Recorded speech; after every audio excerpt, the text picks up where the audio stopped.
Welcome to the Goddesses of Social Work podcast, hosted by Renita Ray Davis, licensed clinical social worker, board-approved social work clinical supervisor, and facilitator of the Goddesses of Social Work supervision community.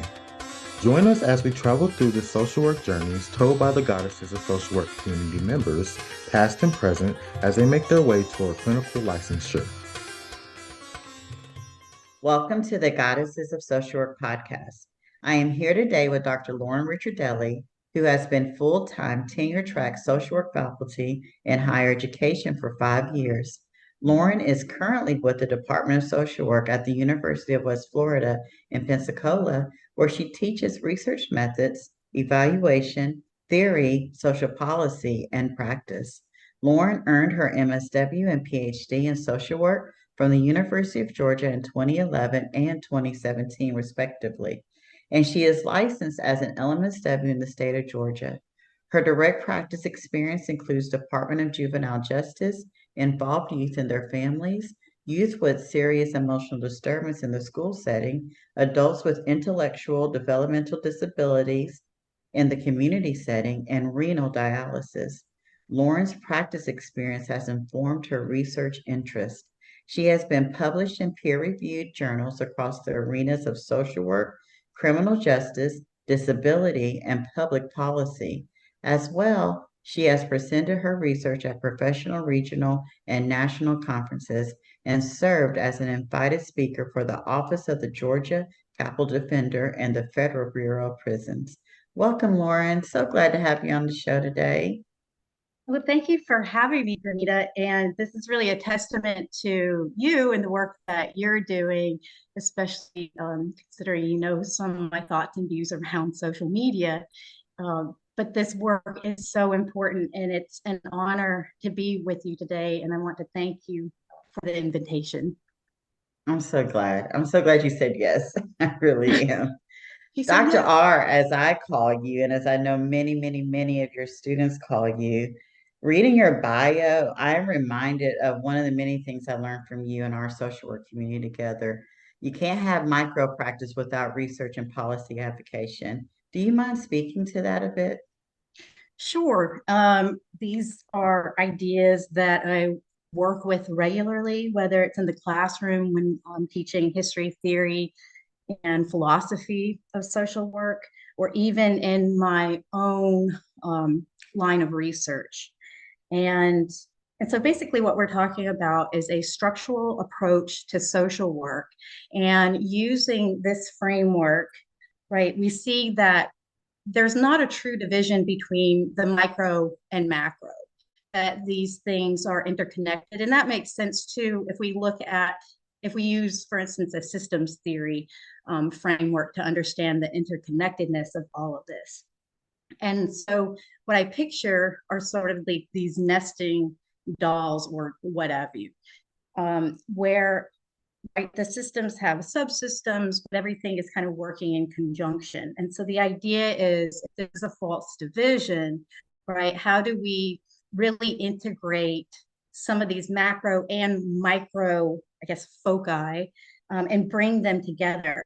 And this work of, I think, really kind of bringing that macro background to the forefront within a clinical practice context plays out again in my research. So specifically looking at things around criminal legal systems and the death penalty. Well, there are all kinds of, there's all different levels at which we as social workers and other professionals engage in this discourse. And of course, that includes the clinical, right, and the work with individuals and families on up to research and policy and kind of these larger systems at play, including criminal legal systems themselves. In my area, it's also looking at and linking up with disability rights and systems of care related to that. This also plays out in my research on social media. So as we know where we're going with technology, I'm sure this might come up later in the interview. The question is, of course, these macro issues, including policy about that's going to have impact on people's privacy and even our own privacy and our own rights, right? How these larger issues, which, and frankly, it's a global conversation at this point, are going to converge on and impact clinical direct practice. And that's a quickly moving landscape, I think, as we're all aware, well aware. So it's good, I think, and it's part of being critically minded, to understand that this division between the micro and macro is arbitrary and sort of this false divide. And really what we're talking about is where we put our focus. And I make the case, in general, and I wrote in my death penalty book, well, it takes people from all the different positions to work together and in coordination. And there may be some tension between that micro and macro, but a critical theoretical framework is going to hold that this tension is really inherent in all relationships. So our job is to kind of identify what those contradictions and tensions are, and then work through that. Oh my goodness, that was a great answer. You took me all the way back to graduate school. Can we bring it back, bring it down a little bit? You know, we're in Sagittarius season, you know, I love my seasons. And that was very high level. Let's bring it for, especially for some of our MSW students and maybe even the LMSW. And I'm thinking about your social media work, right? And privacy and confidentiality. And, you know, we're seeing a lot of therapists, you know, doing like the meme work and pretending like they're the client and the therapist. And there's a fine line that I think some of us are watching others playing out. Some do it pretty well and some maybe not so well, but the privacy and confidentiality of our clients and for ourselves as it relates to social work code of ethics, could you speak to how are we catching up or are we catching up to that? So I'll just kind of speak briefly to that question. How are we catching up? Okay, so I used this analogy in class before, and I thought when nobody got it, not that it was a bad analogy, but just I'm old. But then I got to Florida and I was telling my colleague about this analogy, and he's like, what the heck are you talking about?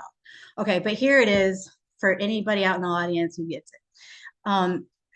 We are, as a whole, overdriving our headlights, right? When you're at a certain speed, you need to put your high beams on so that you can adequately assess what's in front of you to drive safely. And it feels like right now we're in the dark with our low beams on, and we are going very, very fast. Basically, I'm just excited to share that analogy. But in answer to your question, I think this is not an issue unique to social work, but one that confronts us as a human society in general.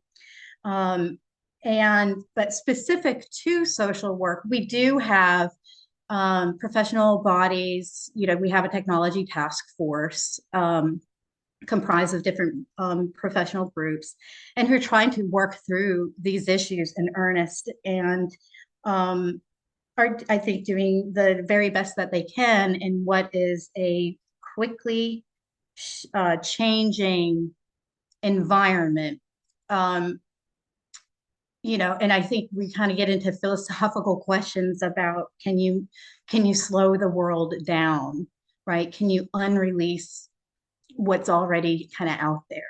I don't have an answer. I mean, I have a gut instinct that the answer is no, but in some sense, we kind of have to do that. And one way to slow that down is to do so through regulation. And you regulate these companies, right? And this is going to get into tax systems and who's paying into the system or not. And then, of course, I always like to explain the importance of a fair tax system to students and how this relates to how our programs are funded. I think I just took us on a tangent. Are we keeping up with technology? No, nobody is. Are we doing our best? I think so. Is that good enough? I don't know. It doesn't, there's something deeply unsatisfying about that. And with regard to, I'm actually working on a piece right now with my colleague, Stephen McGarry at University of Tennessee, But I also had the opportunity to bring in actually one of my students' husbands who's in cybersecurity and expert in IT.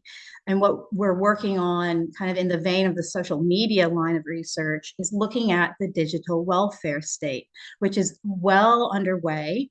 And it's not just here in the United States, but it's across the pond, and looking at things like using algorithms to make determinations on benefits eligibility. It really kind of takes the human element out of it. And to me, it's scary, to be blunt about it, for a couple of different reasons.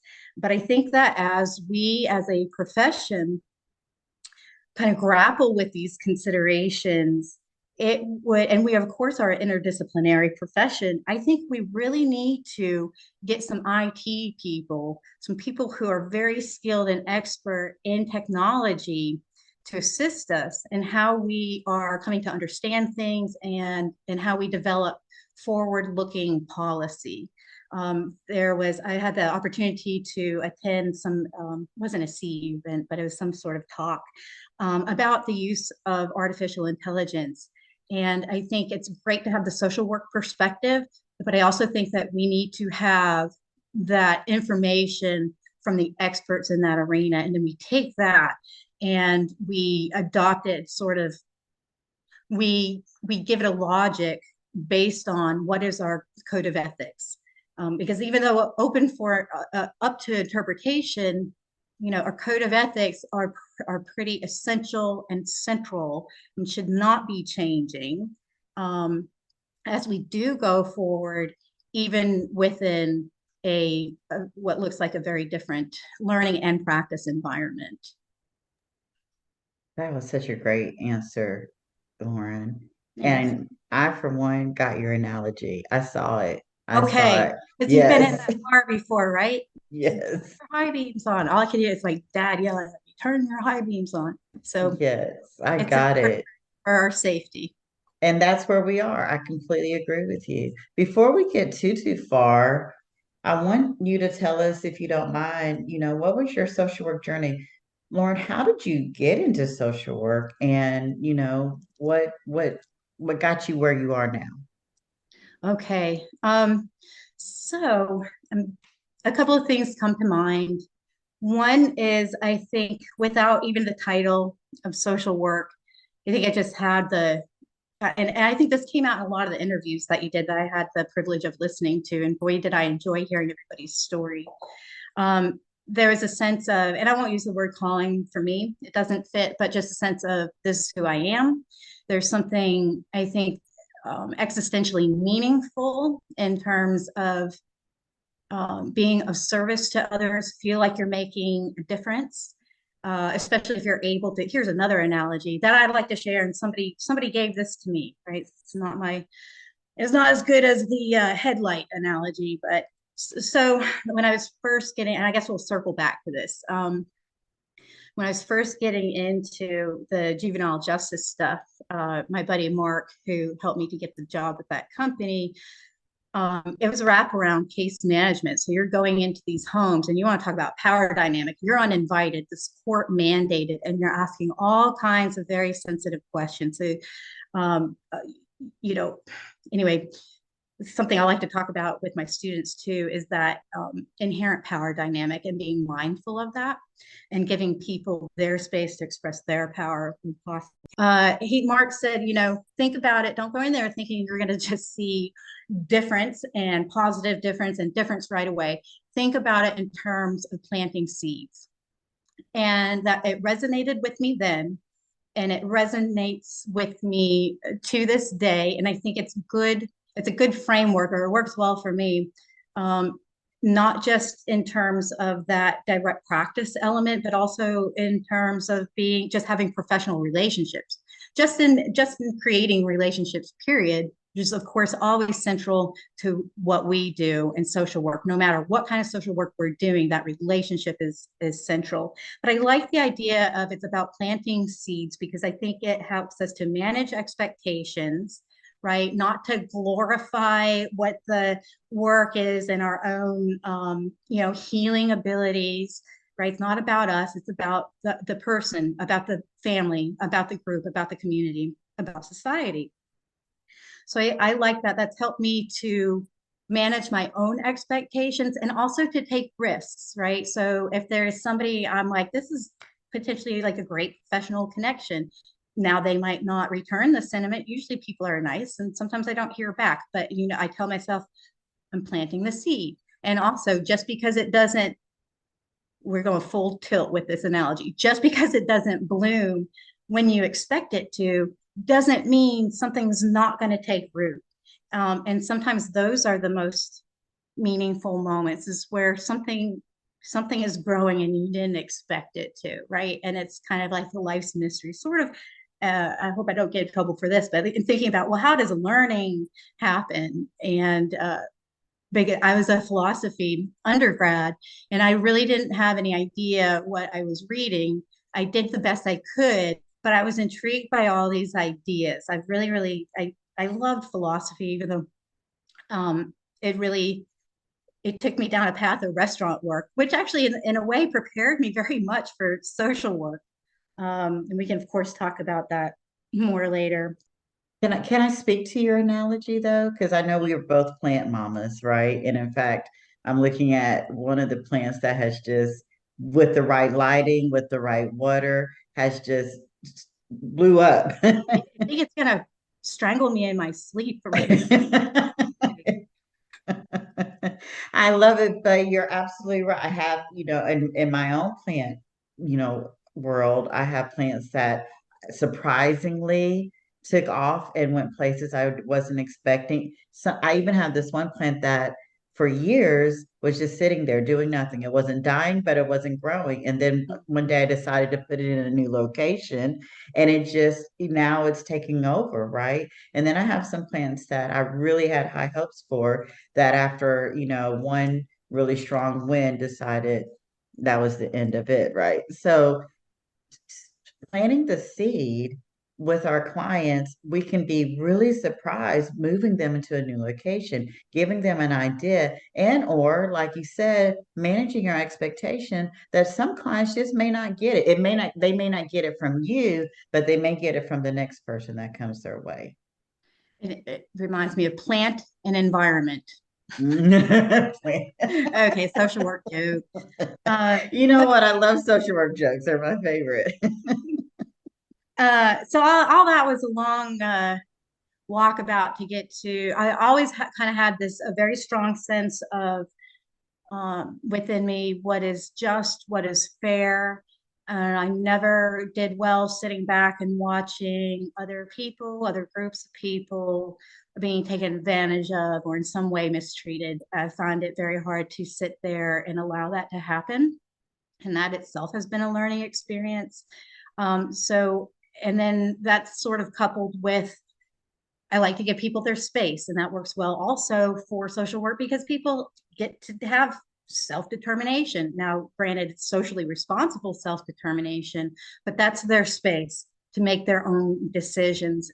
So in combination, these things worked well. But so I kind of always had it in my spirit. I would end up doing something to help people. I remember my dad asked me when I was very young, I was sitting in the car in the back seat and he said, "What are you going to do when you get older?" Like, you want to know how much money? No, I'm just kidding. He was like, "What are you going to do?" And I was very young, but immediately is, "I'm going to help people." And he said, "Okay." And that was it. Fast forward, I get a degree in philosophy, which took me to like love of wisdom, right? But I think it is love of working in pizza restaurants because I did that for a long time. And boy, did I learn a lot about life. And I think just all I will say is if you've worked in a restaurant, there's a lot of context and subtext there, especially depending on the kind of restaurant that you're in. So that sort of gave me, and honestly, it gave me a lot of good people experience, right? And it was from that job. So I told you about my friend Mark Doyle, who's now, I believe, is still a speech pathologist. But in the day, we were working at Gumby's in Athens, Georgia. And so he had a job with this impact counseling and consulting. He's like, "You should get on And at first I was like, my degree's in philosophy, but they made the case it's close enough related. And I like this. I had, my background is liberal arts, so I took a lot of sociology and psychology, which is kind of how I knew I would eventually make it to social work or something similar. That was really the foot in the door, because my supervisor, and I think I don't know if it still exists or not, but your CEO. And I remember him saying, Lauren, have you thought about getting an MSW? And I hadn't. The thought never occurred to me. But when he said that, I was like, well, that sounds like something to do. And he offered to write a letter of support. And I thought, okay. And from there, it was very much now an official route in the journey. And I think when I got into that MSW program, it was a really exciting time. I really loved the other students in the program. I really enjoyed what that community was, and what it became after graduation was so important. And I loved our faculty there that I had as a student. And it was easy to pick something out in everyone that clearly they excelled in, that I thought I'd like to learn from them. I'd like to put this skill in my toolkit. And beyond the MSW, and I will just say, I was location bound. I wanted to stay in Athens, whereas a lot of my colleagues were willing to go elsewhere, or at least to go to Atlanta, where there's a ton of opportunity. But I stayed put. And so what that meant was I worked in a pizza restaurant for about 6 months after getting my MSW, waiting to get my first social work job, which I did, just hang in there and be persistent. So my first job was with a dialysis clinic, like technically as an MSW. And of course, because they bill for Medicaid care, they needed to have a social worker on staff. So that became me, and I sat for and became licensed in 2012 while I was working for Fresenius. And from there, and that was a nice experience. And I moved from that experience back to, I went back to the adults in the community with intellectual and developmental disability. My heart is really there. It's been in all my jobs. Juvenile justice would be a close second, but it's really what sung to me was the community-based work and working with the adults. I sometimes think there's a lot of attention given maybe to younger folks and to children. Of course, kids are important. We love them and we need them to be and to do well. And I'm kind of position myself strategically to work with the adults, in some sense, who might be a forgotten population. And so that was after taking that second job, working in the community with the adults with disabilities. That's when I decided I'm going to go back and get a PhD. Because what I had witnessed across all of the work, right, you notice, and this goes back to that issue of micro, macro, you notice these systems or these patterns rather in our systems of care. Some of these patterns include using one exploited group to take care of another exploited group, not paying well, right? And so when I say like I'm justice driven, like these things drove me up the wall. This is not right. There's got to be a way. So I thought maybe I will go on and do a PhD. But of course, prior to doing that, I thought I was going to be a clinical social worker. I did the clinical track at UGA. Was during that time sitting for supervision hours, and that was the plan. But really getting out there and noticing these things that just, I thought this can be constructed better. This can be done better. That's what led me to pursue the PhD, because I came up with questions that I wanted answers to. And I think in some way it's a little bit of a coping mechanism. Like when I have questions about something or something might make me uncomfortable, I intellectualize it. I want to study it. And this takes some of the unknown and the anxiety out of it. But anyhow, all to say, I think in a roundabout way, that was my philosophy, pizza, juvenile justice, dialysis, uh, disabilities, and then let's go back to school. So I that's my social work journey, I think. I love it. And let's start back with sitting in the back seat and your dad says, "What are you going to do?" And you knew you were going to help people. Do you feel like the PhD allows you to do that? And in what way does it do that for you? Oh, that's a great question. I think it does. I think, and in fact, in thinking about and getting ready for this interview, I've kind of reflected on things I hadn't before. Why get a PhD for those in the audience, or a DSW? For those in the audience who are considering going past the MSW degree, I think that it has allowed me many, many opportunities and access to many, many different things and resources and people to which I might not have had. In fact, probably wouldn't have had.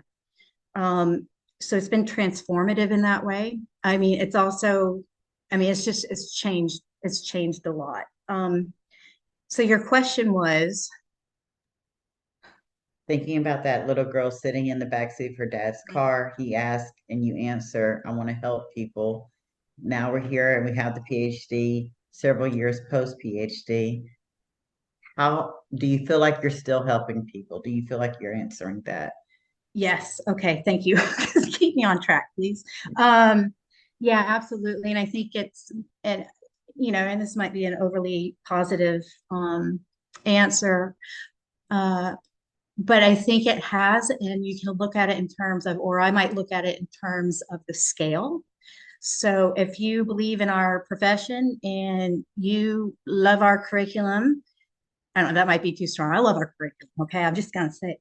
But if you believe in our profession and you're interested in educating our next generation of social workers, heck yeah. It's meaningful. You forge these relationships with students, and then they don't stay students forever, right? They become our next generation of practitioners. They become part of our social work community. They are supervisors for our current students. They're the family, right? I think there has been, for me, tremendous meaning in that. And and I guess another plug for those thinking about a PhD or DSW, if you believe in the profession, you you like that, and you have a skill set for that direct practice, and you also have intellectual curiosity, and you like to read and write, and I think you got to have a little bit of a thick skin, and don't completely hate being evaluated at every turn. Higher education is an avenue to get you to a position, maybe to make larger scale change. And of course, even that is seeds being planted, right? So I think that's true in terms of, the research work that I do. I'm always tickled if it looks like somebody read something I wrote, right? And then I'm always like, did I cite myself? Like, is that person? So, repress it and move on. That's such a great answer. And thank you for speaking to the audience because we have such smart students who want to go back and get that PhD in DSW. And then we have some who've been out of education for a minute and they're like, well, what's next? And so then to know that this is a route and it's a viable route, I think is very, very important. For those who are looking into that, pursuing that doctoral, one of the things, so I didn't know, you know, uh, being the first in the family, but having somebody in the class and I can tell you exactly who it was in the MSW program, who here plans to um, attend or enroll and get their PhD. And I was one of the few who raised my hand because I knew there's something very obsessive about me. And once I got the master's degree, it's like the dog with bowl of food, and I wasn't going to stop until it was it. So it's more of a personality feature. But in plugging, why might it be worth considering going into higher education as social work faculty? I talk about the value of the relationships and the meaningfulness of seeking and maintaining, having those positive relationships with students who go on to become our colleagues. So that's 1/3 of the job.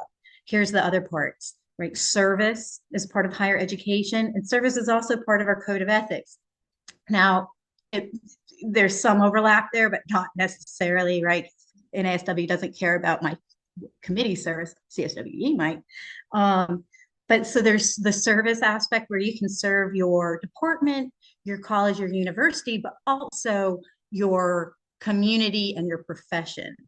And I think that there's a lot of opportunity there. And then finally, there's the research piece. So again, if you find that you're intellectually curious or have a really strong devotion to a particular topic or question, that could be your into. And there's a lot of space here, you know, for all the things that I could say in a critical way. There's a lot of space within higher ed if you're thinking about becoming social work faculty to merge these three and to work in really innovative ways that hopefully are impactful. But again, we're planting seeds. So, and when I'm in the classroom now, whether it's their first semester or they're getting ready to graduate, I ask them who here thinks you might want to pursue a doctoral degree.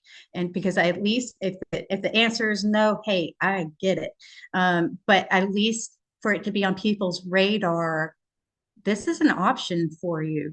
This could be an option for you, and knowing for them to know they have resources to kind of guide them along the way. Because, you know, many of our students also are first generation. So that's a big deal for them to be where they're at right now, much less thinking about going out on that limb and going all the way. You know, it can be daunting to think about. And it is certainly a stressful process, but I think, you know, for people just to know it is a possibility and you don't have to go that road alone. In fact, it would be a difficult thing to do. So find your people, get your supports, and go forward. That is such a great answer. And I love that it started with your first job where he said to you, Lauren, have you thought about getting your MSW? And you hadn't. And now, full circle, you're asking people in your classroom setting, have you thought about your doctorate? And they probably had never thought about it before you asked that question. And then now they know it's possible. So, what I believe our job is, regardless of what level we are in the social work profession, is to advance the profession. And that is absolutely what you're doing, is advancing their profession. Lauren, where do you see yourself going on this social work journey?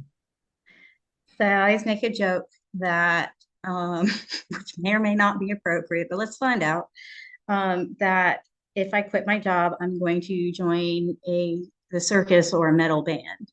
And so I do have a drum kit and I'm practicing certain maneuvers. So that's plan B. Or start a buffalo farm, or Stephen and I thought we might train therapy turtles. I want you to think about this as already a genius model, right? Because training turtles, and we're going to call it Terrapins, right? Okay, so just Yes. always have a backup plan. Where is the profession going? So I think, I mean, it's the consummate question in my mind. Where are we going? Especially, it just reminds me of earlier when we were speaking about the digital welfare state, right? And to me, I cannot help but to think about all of these, I'm not sure the word to use, I guess systems, but all these changes sort of happening at once, like concurrently. So you have, okay, where to begin? And I'm sure I'll leave some things out, but certainly we are undergoing some changes in higher education. And those changes are sort of across the board. I'll leave it at that. COVID, I'm sure everybody's sick of hearing about COVID, but I think we need to keep talking about it in terms of what the impact to people's mental health has been. The data are in, and it's exactly what you would think. It's depression, anxiety, and trauma. And so think about too, and I've gotten really interested in the impact to our students. So this is true across the general population, and then students, and I think part of this can be explained by the age, are affected in very unique ways, and also economic things like and factors of like student loans, concern about the future of the profession. I'm going to do this thing, Renita, where I'm going to get off track. Okay, so blah, blah, blah. Okay. And then the introduction of technology, right? And how that is changing things. And then the licensure issue, which we knew we would probably kind of get to a bit.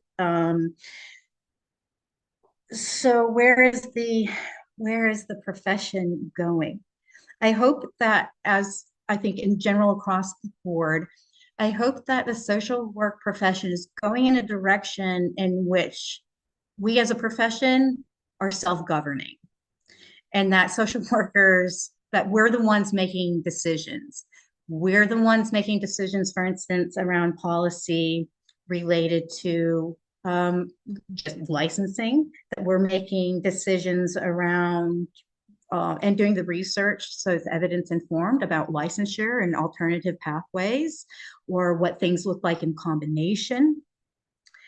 I kind of go on this speech a little bit too in some of the direct practice classes. You know, when we talk about the DSM and the historic role or really lack of role of social work within the formulation of DSM classifications, and yet it's a book that we use, and it's referred to, it's not my term, but referred to as the Bible, the clinician's Bible. And of course, it's all tied into insurance. But my point is, if you're going to be a clinical social worker, you be the best one that you can be. And we need our voices at the table. And in fact, I think, and I wrote that in the death penalty book too, is that we should be, I think, very much involved in all of these conversations, and maybe even playing, not maybe, we should be playing a more prominent role.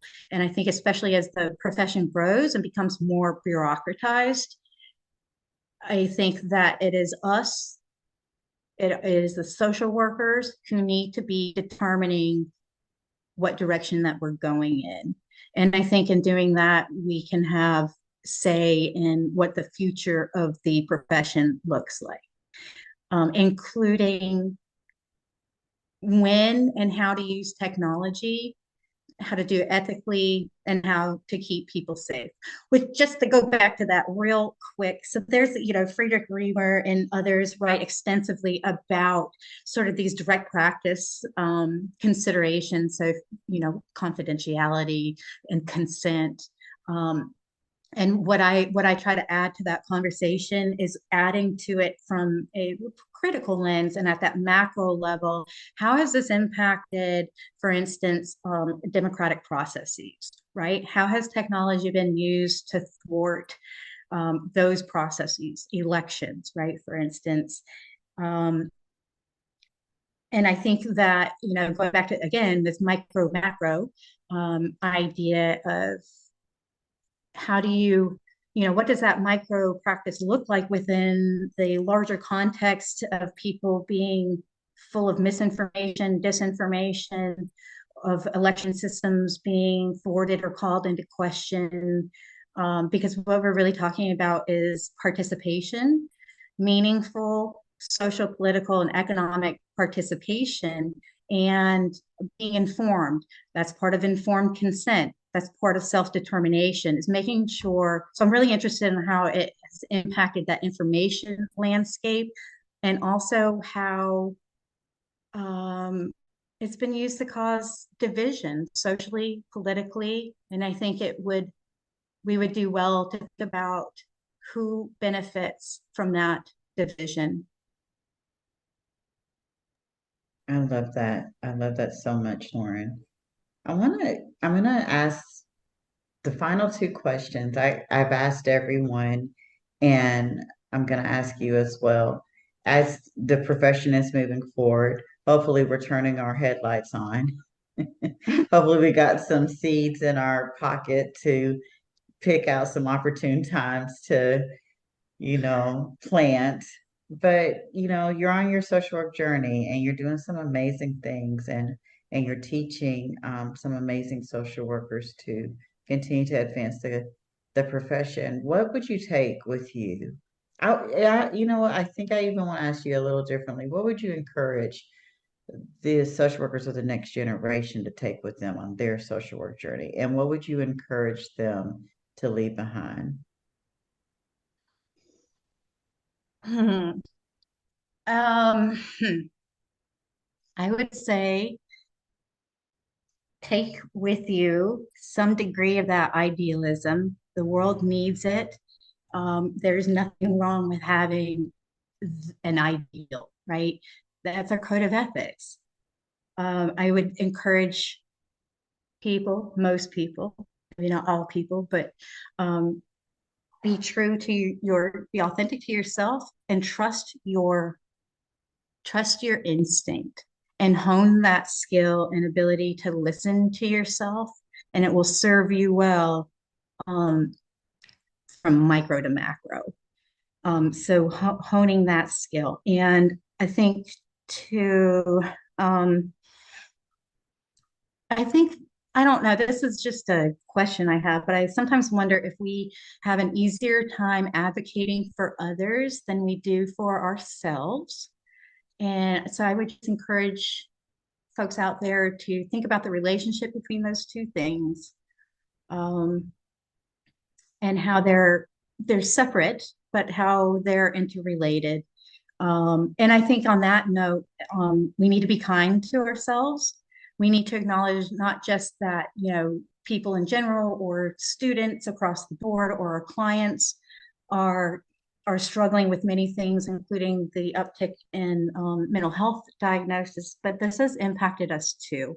And I think that is a good place to start, is doing some assessment there. Um, Even though I'm sure that it can be difficult to think about. If I told myself when I was graduating with my PhD in 2017 what the next number of years would be like, I don't know that I would have believed myself. And also I don't know that I would have wanted to know. I think it would have been too much to know.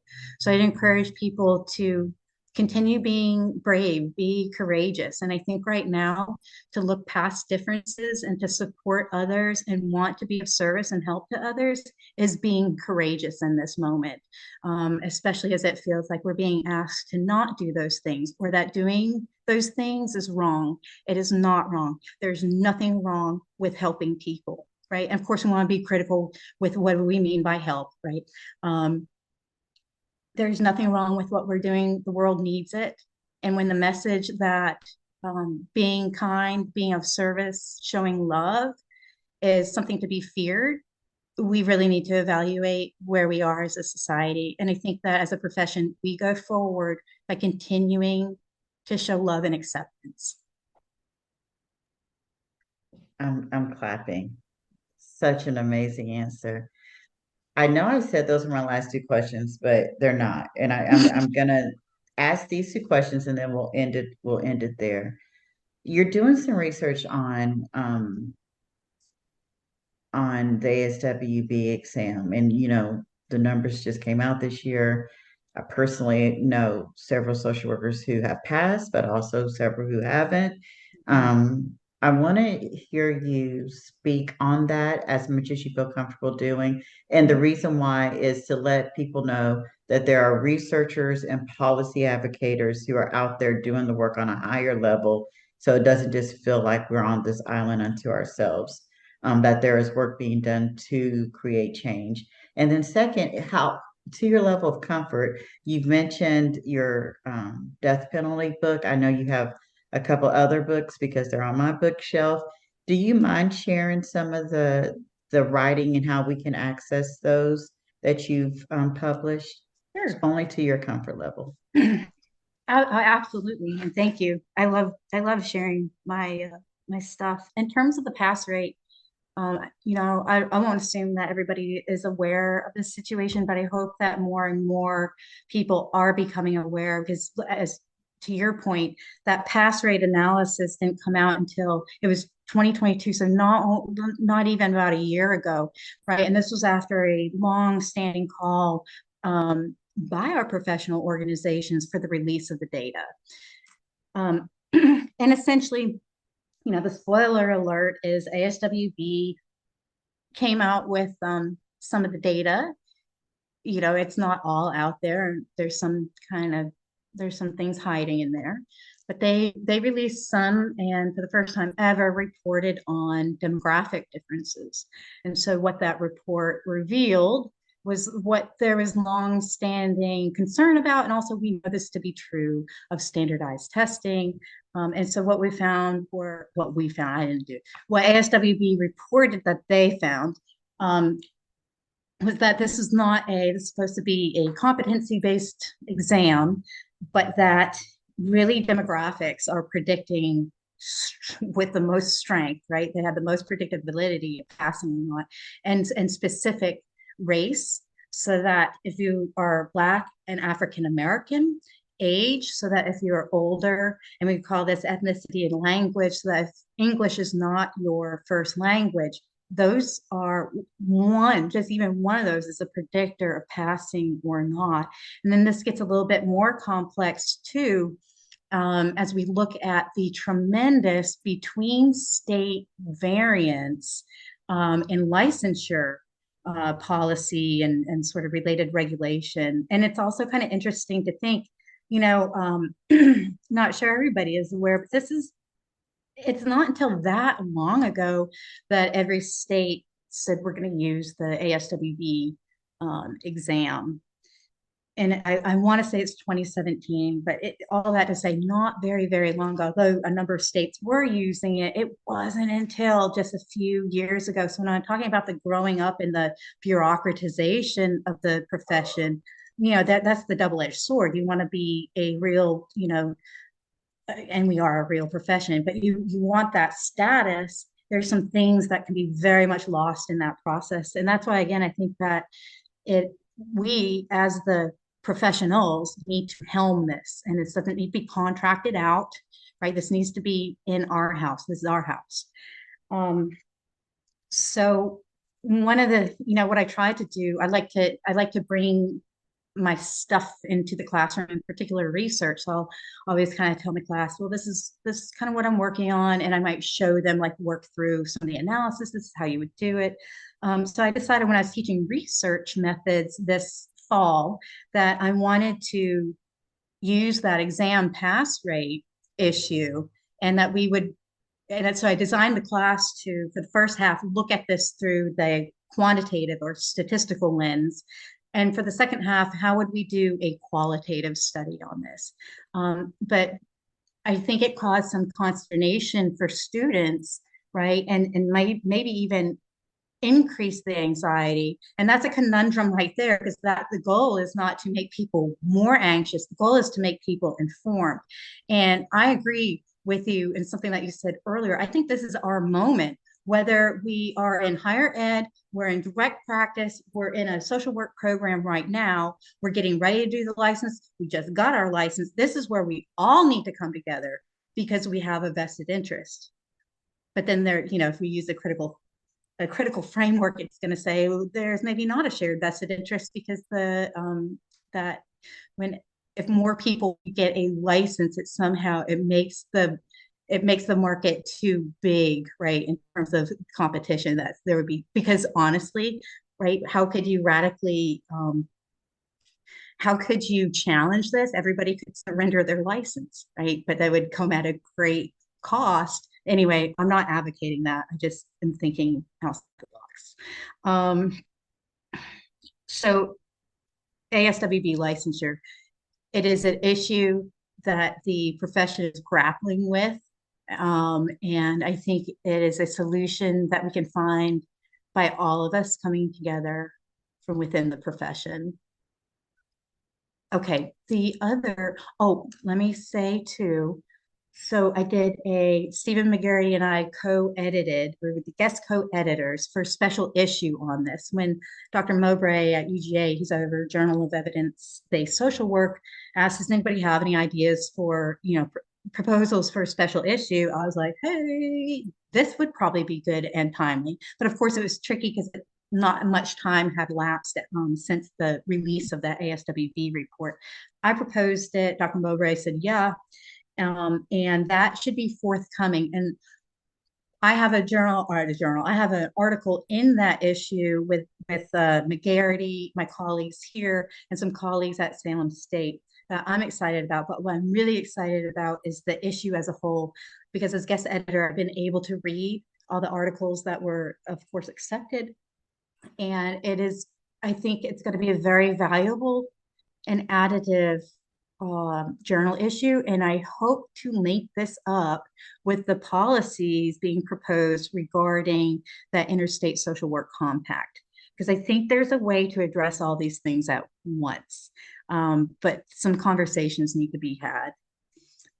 So all I have to say, maybe I can share with you when that special issue is released, the link so that people can access it if in case they have any questions about it. And again, I'm really excited for the number of great articles that are going to be published in that. I'm not speaking about my own, but again, the ones I had the opportunity to read. And let me just leave it at this. I'm very excited for what this contributes to the conversation. Okay, now on to the death penalty. So my first line of research looks at death penalty stuff, and specifically with the raised claim of intellectual disability. And this is getting into disability rights and blah, blah, blah. Okay, so if you take this in social media, you'd be like, pick a lane. Here's my lane. Here's what they have in common, is we're really looking at the recognition and distribution of rights and who is being excluded from what. And it's really that social exclusion. Another way we could look at it is social control. But it's that social exclusion framework that is that's my lens, and that's what these things have in common. Looking at who is being excluded from those social, economic, and political processes. That book was actually the result of my dissertation work. And I was fortunate because I was able to invite a lot of people to contribute. I can't remember the number of authors. I think we were at about 17, but it was awesome. And these were relationships that I had forged through my dissertation work, and then through those people. And it was really neat to see a project come together. And as I'm saying, the number of people that worked on this, I guess there was a lot of room that things could have gone sideways real quick. And they didn't. So actually, that's another good thing about higher education, is being able to work with people and to manage projects. And I can be bossy, but I think I'm good to work with. That book is out there if anybody has any interest. It's very plain, informative title. Oxford wouldn't let me get fancy because believe me, I try to throw a colon in there and have some stuff in there like, no ma'am, this will not fit. So I say, okay. But it's just social work, criminal justice, and the death penalty. And it's organized where I have these writers. So I came up with the organization of the book, and I asked people, I reached out based on their area of expertise. Hey, can you write this chapter? It is a discourse that I think social work very much should play more of a role in. So if you look at through my research, you're going to see some stuff on the death penalty, and that's me making the case for how to change policy. And just the death penalty by itself is a very fascinating idea to me. How we're still, anyway, don't get me started. Read the book. So I have these. Anyway, look me up. I'm on Google Scholar, and you should be able to get the list of works down there. And I think that answered your question. That absolutely did. That did, Dr. Lauren Ricciardelli. I'm hoping we'll be able to post your LinkedIn when we launch this episode, so that if people are wanting to learn more about you, the work you've done, and the publications that you have already out there, they can follow you there, and then also be able to know when the special journal. Yeah, no, that's perfect. So I was going to see about making an announcement through LinkedIn too about that issue. Oh, and I did have something I wanted to say I thought about earlier, which is if anybody out there is thinking about doing higher ed, so you can get your doctorate and not go into higher education, right? You can go do other stuff and maybe get that pay. Higher ed is pretty sweet salary too. But anybody thinking about it, I would encourage you, and often think about having this as a required reading for classes, because you can either get a free or a reduced subscription. I would encourage people to subscribe to Chronicle of Higher Ed. These are some good, interesting stories that are gonna give you sort of that all the landscape about higher ed, and they don't hold back. So there are things happening. I don't bring it to my students' attention. It's not for the classroom unless it does relate. But I think it will give you a sense of higher ed, where we're at right now, and maybe even potentially what the future looks like or what the possibilities are. And it's just good reading. It's good reading. And it's easy reading. It's easy. Yeah. It's easy to read. I appreciate that. That was good. All right, Dr. R. All right. Can I just say thank you again, and how important what you're doing is, and that I cannot wait. I've already shared it with students. This is something that I'm going to share going forward because of what the value is for people to hear other people's stories. And I found myself, when we were talking that night, I was like, I couldn't stop listening. And what I found was I was captivated by people's stories, but it brought me back to kind of being in love with it. And I am, but you get kind of caught up in the logistics and the politics and and to hear those stories, like it was like remembering why I'm in love again. And it was something almost therapeutic and refreshing and hearing those stories. So just again, thank you. And this links up to the ASWB, the licensure, right? And what you are doing and providing that mentorship. That's something that actually is written about in that article, right? We need this. We need these supervision communities. We need to disseminate this information to know we're not alone, to hear from other people about where they ended up, and to see, we're a big, beautiful quilt over driving headlights. Yeah, driving. So turn your headlights on, y'all. Turn them high. Okay, but not if there's oncoming traffic. Okay. Exactly. Oh, I always enjoy my time with you. I really do. This was so informative, and I feel like we're going to have to do a part 2 because we didn't get to touch on some of the things that I would like really do a deep dive on. And Yeah. so hopefully you'll think about coming back. I'll think about it. Yeah. Of course. Oh, but we'll definitely get your information posted with your description of your podcast episode so that people can follow you on LinkedIn to get all those goodies and to get all the, especially with the upcoming special issue coming out. I really do think that people need to read that. So thank you again, and we'll see you next time. Okay, take care.